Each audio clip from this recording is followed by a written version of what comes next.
Hey folks, Roland Martin here, broadcasting Roland Martin Unfiltered from the campus of North Carolina Central University here in Raleigh. I am giving the Rock the Mic speech in about an hour, but of course we still broadcasting live today. Of course, it is January 16th, 2019, and the White House finally condemns the comments of white supremacist Iowa Republican Steve King. Yet Donald Trump says nothing. We'll share it with you.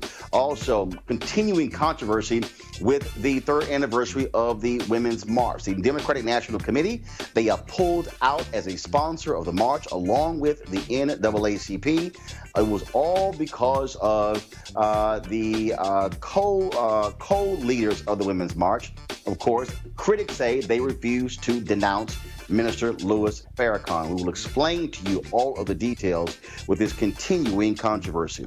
Also, folks, on Capitol Hill, civil rights groups testified today with regards to the nomination of Donald Trump's nominee for Attorney General, William Barr. We will hear from Mark Morial, the National Urban League, and Derek Johnson of the NAACP. Some contentious moments there on Capitol Hill. Also, a new study says that fast food companies are targeting Black and Latino consumers. Wait until you hear the numbers based upon a study done by 3 university researchers. Also, Larry Dodson of the Barr case, he retired in 2017. Now he says, I am back. My interview with the man who for 47 years was center stage for the Barr case. He said it's time for a solo career. Also, of course, I am here. We'll talk to, of course, the Chancellor of North Carolina Central University about the university and what they are doing to educate HBCU students. And I talked with the CEO of Dherbs Cleanse. Of course, they are one of the partners we have with Roland Martin Unfiltered. And he explains why cleanses are important. It's time to bring the funk from North Carolina on Roland Martin Unfiltered. Let's go. Whatever the miss, he's on it. Whatever it is, he's got the scoop, the fact, the find. And when it breaks, he's right on time. And it's rolling. Best believe he's knowing. Putting it down from sports to news to politics. With entertainment just for kicks, he's rolling. It's on go, roll, y'all. It's Roland Martin, yeah. Rolling with Roland now. He's funk, he's fresh, he's real, the best, you know he's Roland Martin now.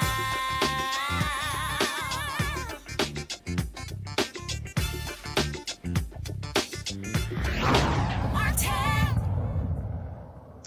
Hey, folks, the hits keep on coming for Iowa. Republican Congressman Steve King, an avowed white supremacist. Of course, remember, he was yesterday condemned by the United States House, stripped of all of his committees the previous day. Now the White House finally is commenting. Here is Press Secretary Sarah Sanders. Last question is Cole. Does he support the condemnation of Steve King? Sarah, did he support that by the House?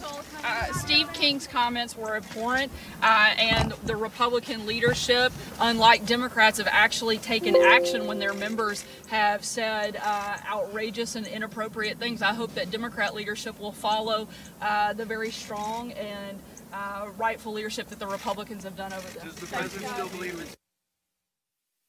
Of course, no comment from the tweeter-in-chief. And, of course, Sarah Huckabee Sanders could not help herself taking shots at Democrats, even though Republicans have for a long time allowed the racist comments of Steve King to continue. Also, two newspapers in Iowa are now calling for Steve King to resign his longtime position as a member of Congress. Also, of course, House Minority Leader Kevin McCarthy is patting himself on the back. This is what he said for punishing Steve King. Quote, "I knew that I watched past leaders did not act, and I just felt I don't care if it hurts me or not. I just got to do the right thing." Here's the problem with that. The Political Action Committee of Kevin McCarthy gave the re-election campaign of Steve King last year $10,000. Okay, so it's not like these comments from Steve King are new comments. And so that's what, of course, you got going in Capitol Hill. Let's go to, I want to bring in our panel right now. We're joined by Barbara Arnwine for the Transformative Justice Coalition. Also, Andre Perry. He is Metropolitan Policy Program with the Brookings Institution. And Dr. Julianne Malveaux. She is, of course, economist, president emerita of Bennett College. I'll start with you, Andre. And first and foremost, when you see, of course, the White House finally coming around to comment on Steve King, it just speaks volumes how they have been silent since he made those comments on Thursday to the New York Times. Yeah, and it's amazing that it's taken this long, but remember, his constituency has voted him in time and time again. He's a reflection of America, as is Trump. And so I'm not surprised because pot meets kettle in this regard. Just because Trump has not said white supremacy, what's wrong with it, does not necessarily mean his actions hasn't spoken more loudly than that. So I'm not surprised because in many ways there are peas in a pod. Barbara? Well, listen, I have been arguing on Twitter for months before this latest blow up that this man needs to be expelled. Anything short of an expulsion from Congress is insufficient. I don't care if he serves on any committees. I don't care if he's been even censored, which he hasn't, which would have been a better measure. Yes. But he needs to be expelled from Congress. There is no place in our government for this kind of outrageous hate. And let's be clear, not only has he been hateful about American policy, he's interfered internationally on behalf of ethno-nationalists, racists in other countries. Julianne? Roland, this censure would have been the appropriate measure. This is absurd. And the absurdity of this is that this man has been doing this for months. Barbara is right. I mean, he is a hateful human being, but more than that, we are living in a hateful time where he just put it out there. As Andre has said, this is a reflection of America. We are in some kind of a cultural war where, let's be clear, by 2050, our nation will be majority minority. Get over it, y'all. And he's not over it. He's not over it, and that's the problem. But I stand with Bobby Rush. Yes. I'm disappointed with the other members of the Congressional Black Caucus. I'm disappointed with white people who say they have conscience but allow this. And I am not disappointed with the orange orangutan because this is the best he can do. Wait 4 days before he has anything to say. Let's go to our second story, and that is all the drama surrounding the Women's March taking place on Saturday, the 3rd anniversary, of course. And they have been embroiled in a huge row over the last several months over what critics of March organizers, they are calling them harboring anti-Semitic views. Of course, more than 500 organizations were sponsors of the Women's March 3 years ago. That number is now down to 200. Two major groups, Democratic National Committee and the NAACP this week, both have pulled out as sponsors of Saturday's march. The critics say that the march organizers, the leaders of the Women's March, that they harbor those anti-Semitic views. They have been targeting specifically Tamika Mallory and then critics say she refuses to condemn Minister Louis Farrakhan. This is Tamika and Bob Bland, two of the co-leaders who appeared on The View on ABC on Monday. I don't speak for Jewish people, but I think I'm just confused. These remarks are, I mean, it goes on death to Israel over and over again. We did not make those remarks. You can't But you're associating with a man who does publicly. What I will say to you is that I don't agree with many of Minister Farrakhan's statements. Specifically about Jewish people. As I said, I don't agree with many of Minister Farrakhan's statements. Do you condemn them? I don't agree with these statements. At the end of the day... You won't condemn it. No. To be very clear, it's not my language. It's not the way that I speak. It is not how I organize. And I think it is very clear over the 20 years of my own personal activism, my own personal track record, who I am, and that I should never be judged through the lens of a man. That is actually not what this women's movement is supposed to be about. I don't want to be judged through the lens of something that's speaking for all women. When you're associating with extreme anti-Semitism, and are you comfortable, both of you, being on stage with a Trump supporter, someone who's pro-life, someone who is a very, vociferous... Yes, we are. All right, so you're going to have a Trump-supporting woman, conservative pro-life woman on stage with you guys at the next march. There was absolutely no prerequisite for people coming into the march. Pro-life women. We never disinvited. That's not true. Folks, Tamika Mallory, of course, she is going to be joining us on Roland Martin Unfiltered tomorrow. But right now, I want to talk to Mary Emily O'Hara. She's an activist. She's been very much involved in all types of politics, and she has been burning up Twitter, condemning those who have been attacking Tamika and others. She joins us right now. Mary Emily, just first off, when you look at this controversy and the calls for Tamika, for Bob Bland, and for others to condemn Minister Louis Farrakhan, just your assessment. Well, first of all, I don't work with or for the Women's March. I'm a reporter. Right. Even though I can't deny having done some activism in the past, but I don't represent this movement in any way. I wrote a story for Into, which is the publication where I was most recently employed, in December that explored some of the accusations against the Women's March, specifically the insistence that Tamika Mallory condemn, and only that word is being used, condemn Minister Farrakhan. And as I was writing this story, I discovered that she has, both in writing, in op-eds, and verbally, and in statements through the Women's March organization, she has denounced and separated herself from his rhetoric over and over and over again. So when I tweeted that the other day, it was really just an effort to understand why she's not being listened to. She has said this so many times, and we just don't seem to want to hear it.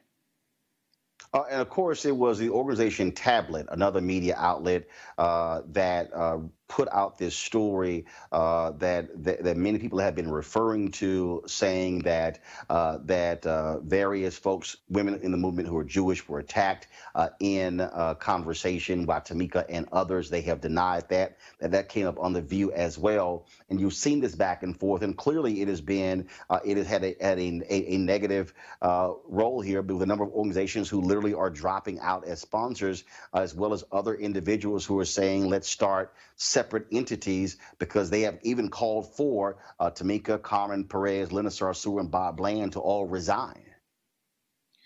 Yeah, and I think that seems like a very extreme tack to take, given that the organization and Mallory herself have repeatedly, since at least last March, I've seen the op-eds, I've seen all the statements, they're all collected in the article that I wrote for Into. They have issued statements over and over again saying that neither Women's March nor Mallory agree with Minister Farrakhan's views about Jewish people, about LGBT people, denouncing all of these things that he has said that are the things that are in question, right?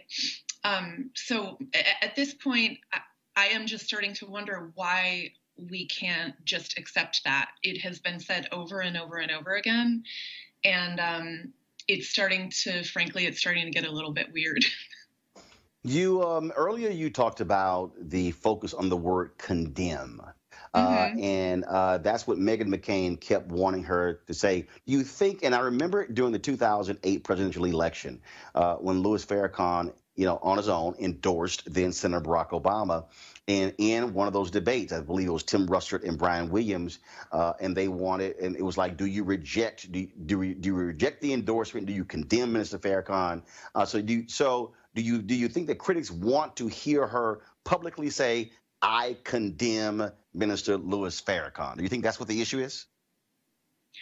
I think if that is the issue, if we're not willing to listen to someone when they say, I reject it, I denounce it, I don't agree with it, and it's really that semantic, it's just about this idea of condemnation, then that is just bizarre. I mean, I've never used that kind of language myself in my entire life. I've never said to anyone, I condemn you. And there's something about it that semantically is almost like we're asking her to put a curse on this guy, but I think that there are underlying issues here that need to be discussed as well. Like a lot of these criticism against Mallory, frankly, are coming from white women, and I have not seen a lot of people from within the Black community criticize her in the same way for her connection to Farrakhan.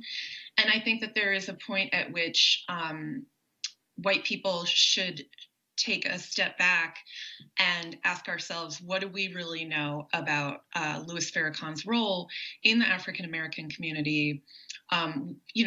Personally, my personal opinion is that he is a rampant anti-Semite. I've seen some of the things that he said. He has said horrible things about Jewish people. He has said horrible things about Israel. I don't know what his deal is with Jews in Israel. I don't know what it is. But I also know that the Nation of Islam and Farrakhan himself have served a role in the African-American community that has been in many ways positive, has been empowering for a lot of people. And if Tamika Mallory grew up in a community and a family that had connections to the Nation of Islam, and she's known that her whole life, it is not my place to tell her that she has to separate herself entirely. Like, for example, I'm an Irish Catholic woman. I am an out lesbian. I work in LGBT media. It's sort of like, to me, it's what we're asking Mallory to do is sort of like asking me to condemn the Pope. I don't really have that much control over what the Pope does and says. And just because I was raised in a Catholic background, does that mean that I personally am responsible for everything that Catholicism has ever said and done? No, and I don't think that Mallory should be held responsible for everything that Minister Louis Farrakhan has ever said or done. All right, journalist Mary Emily O'Hara, we shall appreciate you joining us. Thank you so very much. Thank you. All right, then. Folks, I want to go to this story here that's pretty interesting. That is, a new study shows that fast food and candy advertisers are targeting black and brown folks more than whites. They do this through advertising on television shows that appeal specifically to African Americans and Latinos. Check this Wendy's spot, which features black teenagers identifying as targeted to them. Introducing Wendy's new Giant Junior Bacon Cheeseburger. It's a Giant Junior? Yeah, it's the deliciously different Junior Bacon Cheeseburger made giant. With double the fresh, never frozen beef, double the oven-baked bacon, and double the cheese. It's a Junior that's made a big name for itself. It's a Giant! Junior? And now, for a limited time, get the Giant Junior Bacon Cheeseburger with fries, nuggets, and a drink for just $5. Folks, here's some of the key findings from this study done by the UConn Rutt Center for Food Policy and Obesity. Black children and teens each viewed an average of more than 16 food-related ads per day in 2017, compared to 8.8 ads per day for white children and 7.8 ads for white teens. Black children and teens saw approximately 2.5 times as many candy ads as white children and teens. I want to bring in my panel right now, and I want to start with you, Julian. And let's deal with this reality, because we saw this previously with black media outlets when it came to the issue of cigarettes. Mm-hmm. And many people said, oh my goodness, these tobacco companies, they're targeting African Americans. And growing up, if you looked at Ebony Magazine, if you looked at Essence, you looked at Black Enterprise, you saw these ads. But what folks don't also want to talk about is that the major car manufacturers, the high-end manufacturers, and many other advertisers would not advertise in these various outlets. And so when you think about black media outlets, and I've worked in 12 now different outlets, the reality is when you think about fast food restaurants, companies with sugary products, they have been more inclined to advertise and support various events in black media than, frankly, a lot of other advertisers. And so I think we have to look at this just beyond just the idea of saying, oh, they're targeting blacks and Latinos, to also understand the advertising culture of who supports and who doesn't black media. Well, Roland, this is one of the reasons why we admire you so much for basically creating an alternative platform where you have the opportunity to pick and choose who advertises with you, understanding that this is all about predatory capitalism and basically extracting surplus value from people. We have an obesity problem in the African-American community. More than half of all African-American women, according to some of those standards, now according to one of them, I'm obese, which whatever. But based on those charts, more than half of us black women are obese. There's an obesity problem among our children. And so to basically document the fact that someone is pushing 4 strips of bacon, 2 nasty hamburgers, a bunch of cheese in bread, in white bread. It was white bread, too. Just saying. But they're doing what they're supposed to do. They're extracting surplus value. We have 2 issues. Number one, they're not putting a gun to anybody's head to say, you have to eat that hamburger. If you did, you'd go to the White House and be like, Clinton or something. But number 2, the issue is we have to really talk about those who do not advertise in our community and what our media outlets are stuck with in terms of who comes to them. No newspaper, no magazine, no BET or TV One is going to turn the advertising away because they need it, because that's how they survive. And so, again, kudos to you for what you do, but kudos to us, those people who are lifting up consciousness about the bad eating habits in our community and the extent to which they will kill us. Andre, I want to go to you because, again, the study is critically important and it raises critical issues. But, again, as somebody who has worked in black media, I'm also understanding of when you have a media company, you got to have advertising dollars to survive. And if other companies are ignoring black folks and these companies are targeting them, there's a reason black media companies, you will talk to those companies, because guess what? Others refuse to even advertise with us. If other companies advertise with black media, they wouldn't have to take as many ads. Absolutely. So there are a couple things that are at play. One, media outlets and people in them harbor the same biases and stereotypes as that exist nationally. And so there is a perception that blacks do want these kinds of foods, and it does influence our behavior. Likewise, there is a socioeconomic component to this. Black actors, black advertisers need business, and they're going to find it any way they can. And so when you see food deserts particularly in urban communities, and the only shop in town is McDonald's or Burger King and things like that, they're going to market as much as possible to make sure those products get out to those communities. But again, this is a vicious cycle. You have advertisers who are racially biased, and it does influence behavior. Barbara. Yes, well, racially predatory practices are just a problem that prevails within our community, within this society. And this is just one of them.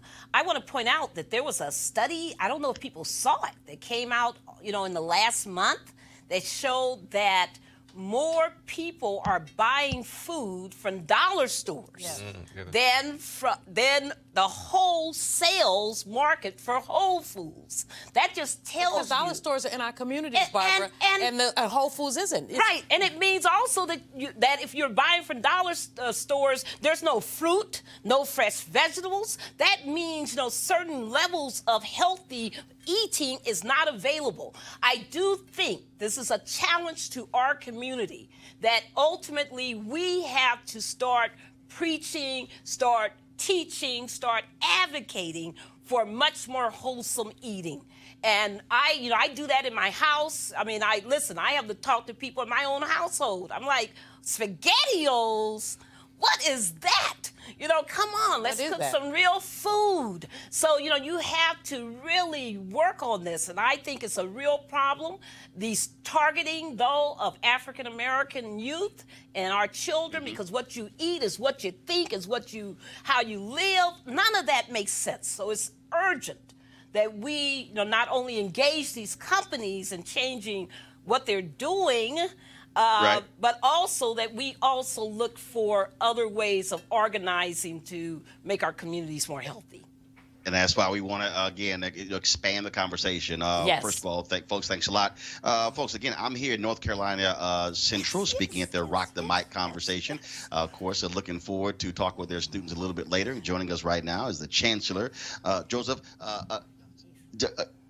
Gotch Johnson. And so, first of all, Doc, you're looking smooth over here. I got to tell you that here. I got to tell you that. First and foremost, so how long you been Chancellor?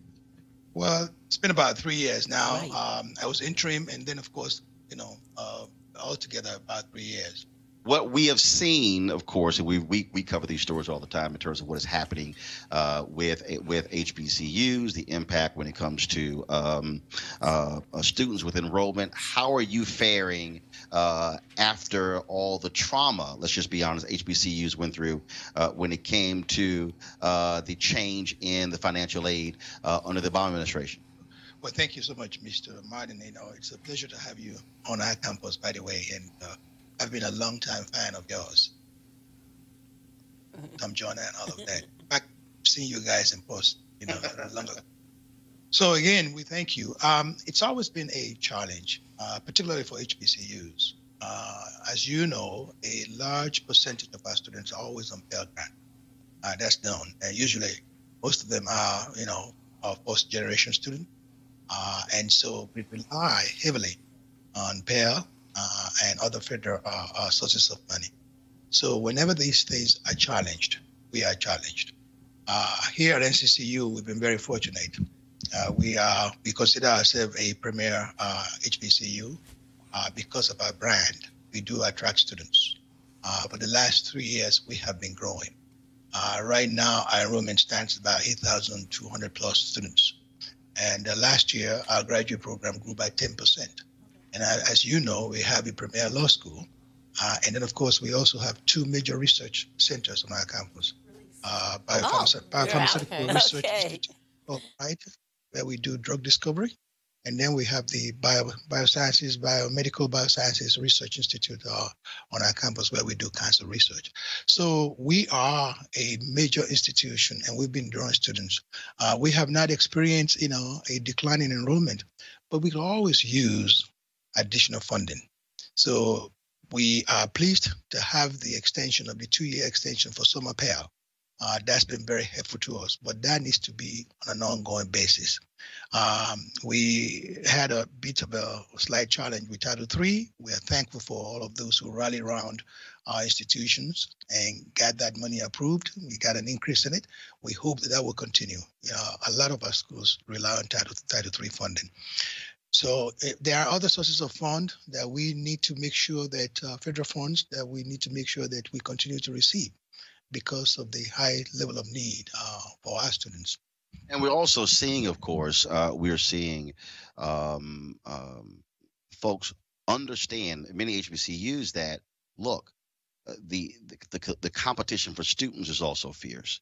And so how are you also letting your folks know how critically important it is to market the university, to market your professors, to market those individuals and say, look, when you come here are, award-winning professors who are doing this and doing this and doing this, because that's also what also is attractive to students. Absolutely. I mean, you have you put your finger on it. We can no longer take our students for granted. Many of our students now do have options. They can go to PWIs, and in order for us to be competitive, we have to tell our stories. We offer things that students can find anywhere. We prepare our students culturally, psychologically, emotionally. We attend to all of that. We also have award-winning programs, academic programs. And as you mentioned, we have very, very high caliber faculty and staff.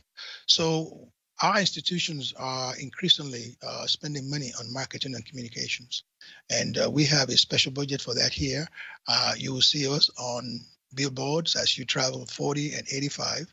We are also heavily engaged in Facebook and other forms of social media, whereby we can reach the students. So we have we also have a lot of publications that come out of NCCU where we tell our stories. And you are right. We have to be sure that our students know that our institutions can compete, and we are competing. We're just not just an HBCU. We are comprehensive institutions like you find as well. So we are mounting an aggressive recruitment. Here at NCCU, we receive over 15,000 applications a year. We can't take them all, but we are out there, and you are correct. We need to be able to tell our stories, and we're doing so. I created a hashtag HBCU Giving Day as a way to encourage folks to give to HBCUs, but also alumni. What is your alumni giving in terms of percentage? Right now, we're doing very well. We're about 12% right now, which is a very high for a lot of HBCUs. Exactly right. It's very high for HBCUs, but when you actually look at numbers, that's percentage. Right. We're doing better in numbers, than percentage. So it's good. It could be better. And all credits due to our alumni. They are giving. They're doing the best that they can. And as you know, scholarship is our number one priority for the reasons that I've given earlier to you. Our students are working. More than 75% of them are engaged in either half-time or full-time employment. So we do need scholarship money.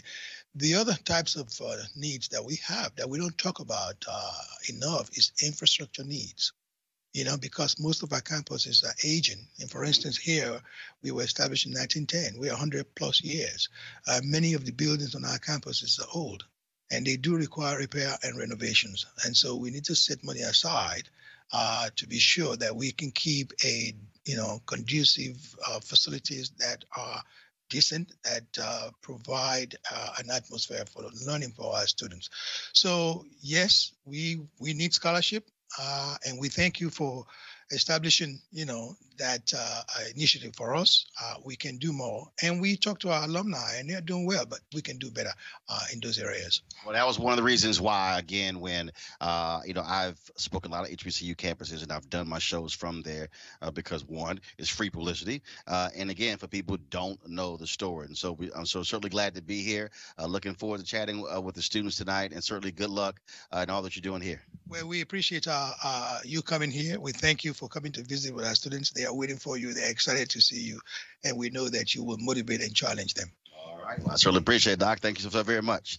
Likewise. All right, folks. And so here's the deal. I'm going to step away, but there's still more Roland Martin Unfiltered. Of course, coming up, Larry Dodson, a long time. 47 years he was a front man for the Barcades. Well, Larry Dodson is retiring, but he retired 2 years ago, but now he's coming out of retirement.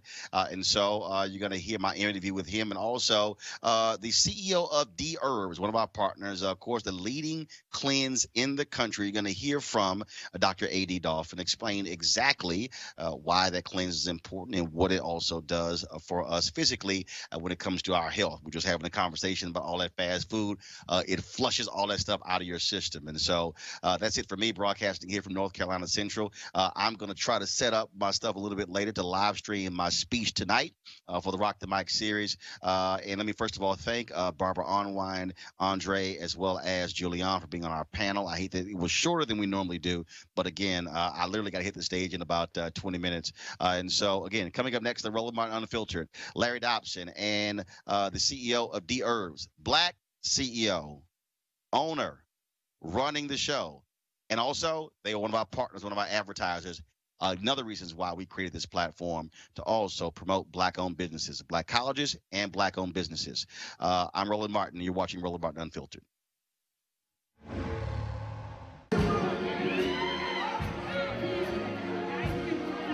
This is the moment y'all been waiting on.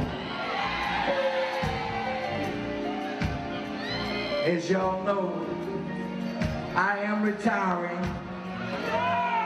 Oh, listen, wait a minute. And for the last year, we've had a worldwide search, not just in the U.S., but a worldwide search for somebody to take my place. Oh, I know it's been bittersweet, but I've been here for 47 years. But let me tell you the good news. We've looked all over the world. We've looked all over the 50 states. And the search has brought us right here to Memphis, Tennessee. All right, Larry Dodson, glad to have you here on Roland Martin Unfiltered. Now, I emceed the concert where you announced your retirement from the Barcades. You said you wanted to spend more time with your children and your wife. Now, what's the deal? They telling you, get the hell out of the house, you driving us crazy? No, it's not that bad, Roland. I tell you what, all I can say is the fans were right and I was wrong. They everybody said, Larry, you're not going to last out. We'll give you 6 months. And I lasted a little long. It's been a little over a year, but Roland, I miss it so very much. And man, I have so many fans that have called. It's been letters and emails, and people from the business have just said, why in the world did you ever leave? And, I talked to my family and I prayed and I said, you know what, I missed this too much. I would be lying to myself if I sat up here and said I'm going to write books and that's going to be the end of it. I am back and I am too excited. But I will share something with you. When I decided to do this, I started secretly rehearsing. I have a brand new band. I put a whole show together. Over the last 4 months, I've been really secretly. I did everybody under non-disclosure. They couldn't talk about it or anything. So I've been preparing myself, Roland, and I'm ready to go. And I'm back out here, and it's called the Larry D. Return to Burn Tour, and that's what I'm returning to do. Burn. Now, you were with the Barcades for how long? I've been center stage with the Barcades for 47 years. 47 years, and of course, like I say, at that concert, and we're rolling a video right now of the transition where they unveiled the new lead singer for the Barcades. I interviewed the both of you about that. And as a matter of fact, for all the folks out there, so here's some of that interview. So, Larry, first and foremost, what was it about this guy that he was the one? Roland, we looked everywhere, high and low. Chris J has a soul. He's a sponge. He's a student of the game. He's a scholar. He's a student of this thing we call R&B, soul, funk music. He's got everything we were looking for. He admires the Barcades. No, he loves the Barcades. That's right. And that's very important. It wasn't about the money with him at all. All those factors came into play. There were a lot of guys who auditioned for this role. And Chris was just the guy we wanted. Thank you. Coming from Memphis, Tennessee was a plus. How's it feel replacing a legend? Man, some big shoes, man. If you can, I don't know if you can get that, but I'm just gonna put some toes in there first, and then I'm gonna put a couple more toes until I be able to, man, you know, do what Larry do, man. 47 years legend, man. Trendsetter, snake, throwing fire. Back in the day, man, the '60s. Come on, man. I don't even know. I don't even feel. I feel like I won a Super Bowl. And I don't even play football, but Larry, man, thank you and James and the entire Barcades family, the fans. I love the fans, Larry fans. Would y'all please become my fans? You heard him tonight. And then did he do all right, guys?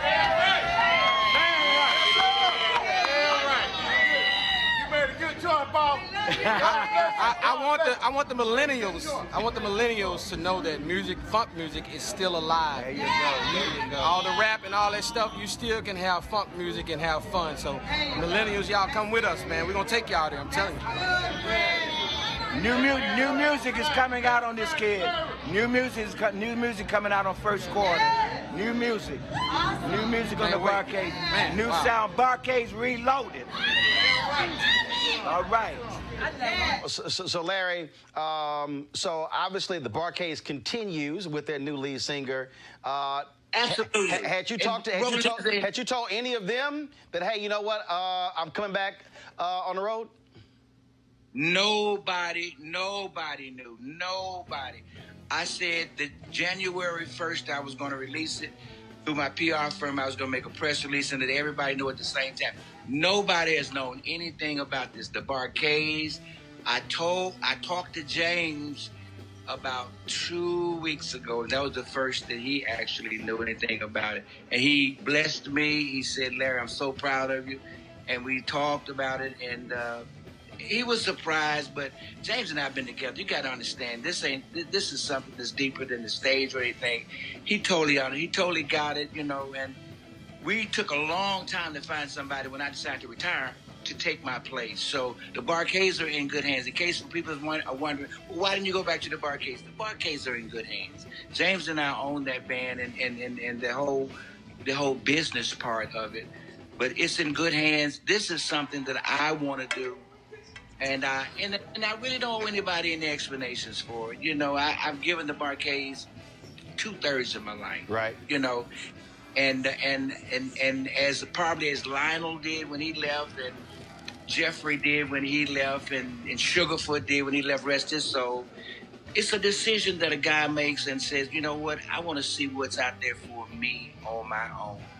And I'll be out there doing all the stuff the Barcades do, all the songs that have made the Barcades and myself popular. So if you're wondering if I'm going to do that, yes, I will be doing the Barcade stuff. Absolutely right. And some other stuff that I've been longing to do all my life. So you said, but now you said that you and James still own the business side of the Barcades.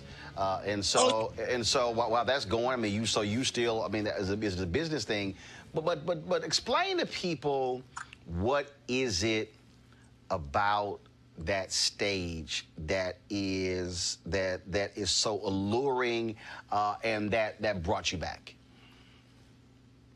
Roland, and if you can understand it, in my audience out there, my fans, if you can understand this, that's my paradise. That's the one place I feel like I'm totally in charge. It's what I do. I've done 30 albums, Roland. I Googled myself once, and I was amazed at how much music I've actually been involved in. I did it one time. I'm a humble guy, so I'd never done it before. My mouth fell open. I never knew I've been involved in so much music. We've done gold albums, been inducted into the R&B Hall of Fame, the Smithsonian, just a lot of stuff.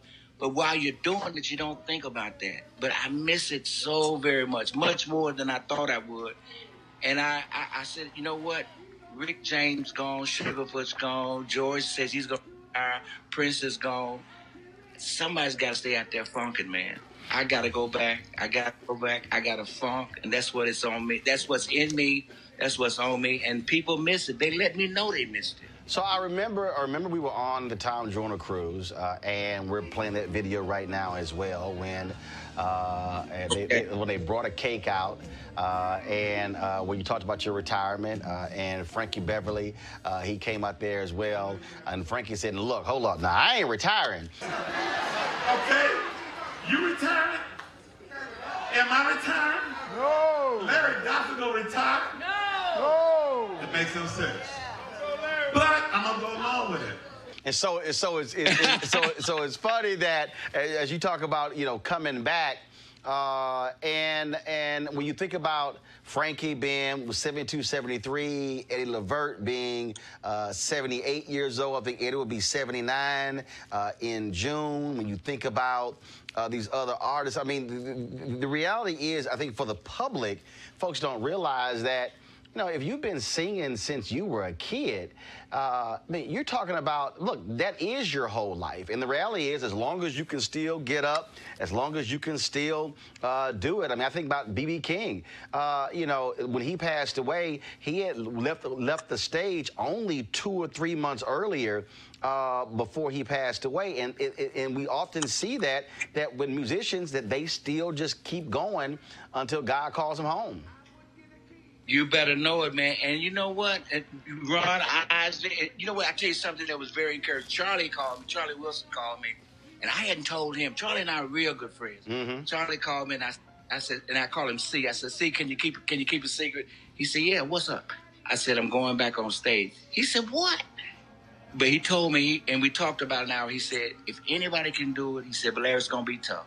He said, it's almost like starting all over again. He said, but it's going to be tough. But he said, if anybody can do it, you can do it. And Charlie has shown me that it can be done.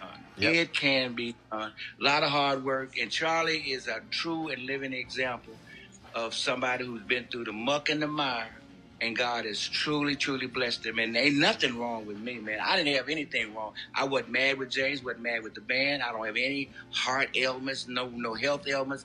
My wife and I've been married 48 years, you know. And my wife and I just said we were going to just retire and stop. And my daughter's Down syndrome, spend some more time. I meant every word. Mm-hmm. And I thought I could just sit and do this and write 2 more books, and which we're doing now, and call it a night and call it a day with the stage. But I can't, you know. It's in me. I got new music I'm getting ready to do. All right. And if you can feel it in my spirit, in my voice, you see I'm so excited, man. Oh, yeah. Well, look, I'm looking forward to seeing you back on stage, and let me know if you need somebody to MC the concert. I'll be there for you. Oh, you the man. You the man. You did a great job, and you got some more logs to throw on the fire yourself, okay? I appreciate it, Larry Dodson. Thanks so much. We're looking forward to you being back on stage. Be well, man. Thank you. All right, take care. You want to check out Roland Martin Unfiltered? YouTube.com/Roland S. Martin. And subscribe to our YouTube channel. There's only one daily digital show out here that keeps it black and keep it real. It's Roland Martin Unfiltered. See that name right there? Roland Martin Unfiltered. Like, share, and subscribe to our YouTube channel. That's YouTube.com/Roland S. Martin. And don't forget to turn on your notifications so when we go live, you'll know it. So we know so many folks in the new year are trying to get themselves fit, trying to change their lifestyle, their eating habits, trying to exercise more, trying to meditate more. And so it's all about having a healthy temple. And of course, I told you that I started this cleanse with Dherbs at the beginning of the year, actually about 10 days ago. And so this is the 3rd time that I've done it. And so, of course, Dherbs is one of our partners here at Roland Martin Unfiltered. And so we wanted to have a conversation with the CEO of the company, Dr. A.D. Dolphin. Doc, how you doing? Hey, I'm doing great. So let's talk. First of all, what is the health value of a cleanse? What does it do for you? It's going to help you clean out your system. Now, what does that mean? That means, like, basically, over time, your body can develop gook in its system, and it's going to help you remove it in simplest terms. And so, and that's based upon the stuff that we eat, so that we consume. Just think about the things that we eat, our environment, the pollution, the things we drink, the sugary drinks, the alcohol. All these things have a certain buildup, and this allows your body to remove it. Okay. And so, so you have what, 2 cleanses, 10-day and 20-day? We actually have 27 cleanses. Okay, got it. But this is the cleanse that you would basically start off with, which is the 20-day and also the 10-day. Okay. Either one. All right. So when we talk about these cleanses, so let's go over here. So here are the various pills that we take. Now, first of all, there's 6 different pills. So we got cardiovascular, kidney, bladder, and adrenals, blood and lymphatic, lungs and respiratory, colon and digestive tract, liver, spleen, and gallbladder. Yes. Okay. So now you developed this. Yes. And so it was based on what? Why did you say, you know what, I really need to develop this cleanse? Well, these are based upon your basic eliminative channels. So these are the eliminative channels men and women are both going to have. So therefore, the cleanse is fit for both. Okay, and so you take these pills, 5 pills, one set each day for a total of 30 pills. Yes. And so So by taking these and then drinking lots of water, what is it actually doing? What is it doing to your body? What is it? Describe that process. Okay, so basically what it's going to do for each one of those individual organs that it speaks of, that is going to actually help provide more energy so that particular organ can do more for your body, allowing it to clean out itself. Okay, and so our body also removes stuff in what different ways? So, I mean, obviously... Yeah, so you got your skin. Your skin is the biggest organ in your body. More things actually pass through your skin than your actual bowels. And then, so that's one way. Then we got other things as far as breathing, your respiratory system. Then, of course, the other one is your, going to the restroom. Okay, and on this cleanse, it's all raw. So raw vegetables, but also fruits. Yes, fresh fruits and vegetables, raw nuts and raw seeds. So you're on a raw food diet. Okay, and when you're taking these, when you talk about the, so I got to ask you this. When I posted a photo on YouTube. Okay. A fruit plate that I had for breakfast. Right. And then, of course, everybody thinks they're a doctor, and supposed to go on. Oh my God, that's way too much sugar. You know what? I always try to tell people don't understand that there's a lot of studies now that, especially when people talk about the sugar issue, is that if you actually go raw, you can help turn diabetes 1, type 1, you can actually change that for themselves. You got to remember, God put this stuff on the planet. This stuff is not going to hurt you. This is not pharmaceutical drugs in any way, shape, or form. These are natural sugars that your body can withstand. So it's not processed, and so there you go. Again, so I'm not. First of all, I'm not a vegetable person. Okay, I mean, my wife knows it, my family knows it. Right. I can't stand vegetables. Right. And so my whole deal is, okay, thank God for fruits. Thank God that I can actually eat pineapples, blackberries, blueberries, strawberries, raspberries. Right. Are bananas allowed? Absolutely. Okay, bananas, green apples. There you go. I'm trying to think. Watermelon. Any fruits and vegetables that your heart desires, you can have on this cleanse, and there's no limit on the amount of food that you can eat. And then the nuts again. First of all, I've hated nuts all my life. I mean, I just did. So I forced myself, I said, out of all the nuts, to tolerate pecans. Okay. And luckily they have the Sahela, I think it's called mix. I got some in my office. Right. So basically, it's like cherry, it's like cherry, almond, apple, and pecan. Okay. And that mix. Okay. Thank God for that. Right. Okay, so there's a little sweetness to it, but the thing about it is, but this is also, again, it's a process. It's a mind of a matter because, I mean, look, you want to eat meat or you want to eat cereal or whatever, so right. It's like training yourself. Okay, I cannot have that. I cannot, okay, I just got to stay away from it. But you got to kind of keep in mind that you were trained, you were already programmed. You're programmed now that you need eggs, you need pancakes, you need these things. So you actually have to go through a reprogramming of yourself. Fruits and vegetables, especially fruit in the morning, is great for your body because it's going to give your body that energy that it needs to get through the day. If you ever notice, when you eat a breakfast, especially a heavy breakfast, it tends to tone you down. It tends to make you tired because now your body has to take time to process that. This is going to keep you moving. But also for the people who don't understand, I mean, the traditional large breakfast was meant for a different society. That was when folks were working in manufacturing facilities and in plants or working out in fields, and so you burned that breakfast off by the time lunch came. No, that's really true. We definitely live in a different lifestyle currently, but actually your largest meal should be lunch. Okay, why is that? So why is the largest meal lunch? The largest meal is lunch because, first of all, you don't want to get too sluggish in the beginning of your day, and you don't want to get too sluggish before you go to sleep because of the fact that you don't want all that on your body prior to sleep. So the best time to have the biggest meal of the day, which is in the middle of the day, which is lunchtime. Okay, so I'm on this 20-day cleanse. Okay, well, let me also go over this. Okay. What is the value of carbon-activated charcoal? Oh, because my I can God. tell you it's horrible drinking it, but what's the value? And I'll be perfectly honest. I'll be perfectly honest with you. I have not tried it. No, I've tried it before, but on this cleanse I have not tried it. I said, you know what? I'm gonna have to ask him before I. You know what? What's the value of it? You are making the biggest mistake by not taking that. What does Let me tell you that. So anytime anybody that goes to the hospital and they're suffering from any kind of overdose, that's what they give them. Okay. Because it pulls all of the poisons out of your gut. So the things that the aspirins, the pharmaceutical drugs that you've taken in the past, all that history, it pulls it out of your gut, and then you're going to take formula number 6, and in the morning you're going to rid yourself of that waste. So I do this before number 6? Huh? No, this is the last part of. But in the morning, number 6 is the one that makes you go in the morning. So this is the last thing that you number take. 6, that's so this is number 7. No. It's the colon formula. See? Formula number 6, the colon formula. Right, but that's 7 p.m. Right.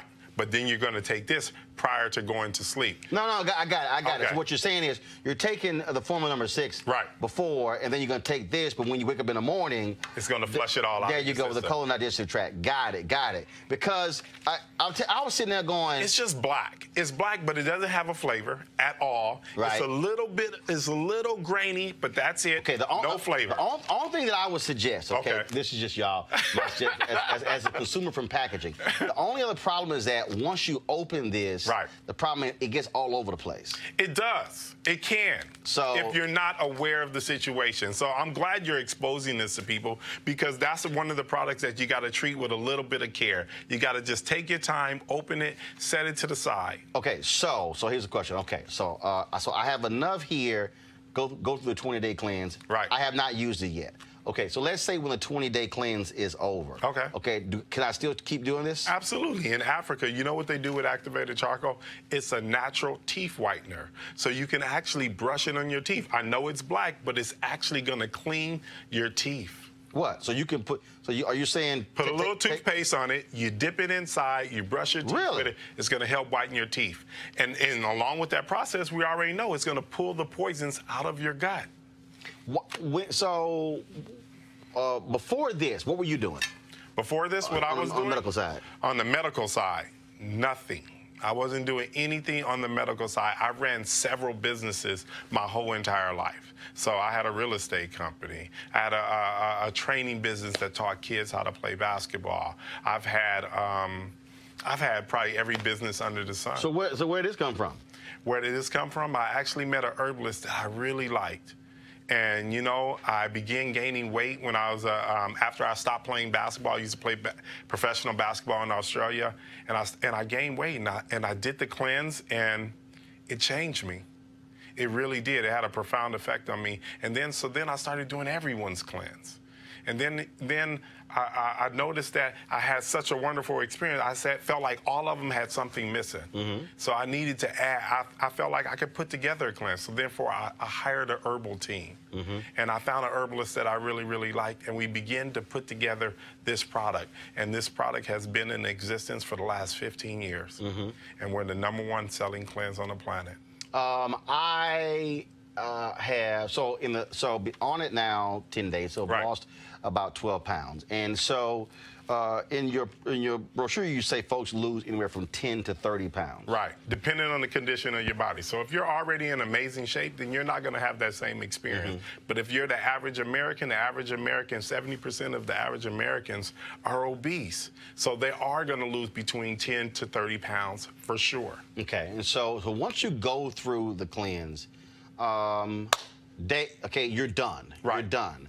And folks want to run out and get them a slab of ribs. Okay, what do you then tell them that they should do once the cleanse is over to sort of, because you've been on this raw, just fruits and vegetables. Right. But now you can eat whatever, but what do you tell them to do? So after you finish the cleanse, this is probably the most amazing experience that you could have, because now you get to pick your diet. Because the things that you used to be addicted to, you're no longer addicted to. The things that you used to be drawn to, you're no longer drawn to them. This allows you to pick your diet. A lot of us didn't pick our diets. Our parents picked it for us. So this gives you the opportunity, because you're not so addicted to those things anymore, to pick the diet that you want to live. It gives you the ability to choose your new lifestyle. So, but the point is, you don't want people just losing their mind and just going and getting a 3 and a 4 piece and everything else. You won't. After you go through this experience, it's like climbing Mount Everest. You're not going to turn around and just jump out the window again. Nah, you're going to take it slow. You just lost 30 pounds. Now you're feeling great. You have more energy than you've ever had. You're trying to find a way to actually retain that feeling. Now, how often do you recommend folks doing a cleanse? I know some people who do it once a year. Right. I've heard others who do it 2 or 3 or 4 times a year. Is that? Absolutely. Some people do it every seasonal change. That's what you're referring to. You got some people who do it once a year. So it really depends on how well you eat. If you eat very poorly, do as often as you can, because you can do it as much as you can. This is not a normal cleanse. Most cleanses, they say, where you have to drink some special concoction. You have to starve yourself. You don't have to do that. You can eat as much as you like on this cleanse. We just trying to get you to eat healthier foods. Of the folks who've done it, what kind of changes have you actually seen? Oh, man. God, I've seen people that's, suffering from things. Their body begins to recover. I've seen people lose up to 42 pounds on one cleanse in 20 days. Wow. I've seen people have more energy than they ever had. I've seen people, the list goes on. It really depends on what you're going through, what your experience is going to be. Okay, and I got to say this. So when you say you have the regimen, so take the first one at 7 a.m., but you also say take the last one at 7 p.m. That's always an issue for me because of my work schedule. Right. So I actually wake up later. So typically I might wake up around 9 or 10. Or like, for instance, when I do my Tom Joyner segment, it's Mondays and Wednesdays. It's at 7, but then I go back to sleep because, again, I'm doing my show from 6 to 7 evening. Is part of this also you're trying to get people not to eat late? No. Actually, this is built for the average person, so it's not necessarily built for you. Because some people have, they wake up they have to be at work between 9 and 8, and they go to sleep around 10. It's for that person. But you can always adjust the time of the schedule when you're supposed to take the capsules. Why 2 to 3 hours a gap? Because that's how long it takes you to process food within your system. Okay. All right, then. Well, Doc, we certainly appreciate it. We'll definitely see what happens at the end of the 20 days.